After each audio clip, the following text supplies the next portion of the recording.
وَيَوْمَ تَقُومُ السَّاعَةُ يَوْمَئِذٍ يَتَفَرَّقُونَ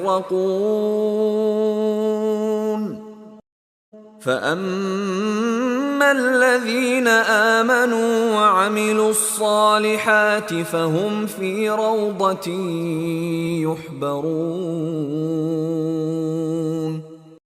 وَأَمَّا الَّذِينَ كَفَرُوا وَكَذَّبُوا بِآيَاتِنَا وَلِقَاءِ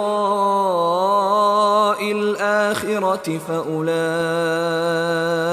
فِي الْعَذَابِ مُحْضَرُونَ۔ اور جس دن قیامت قائم ہوگی اس دن جماعتیں الگ الگ ہو جائیں گی۔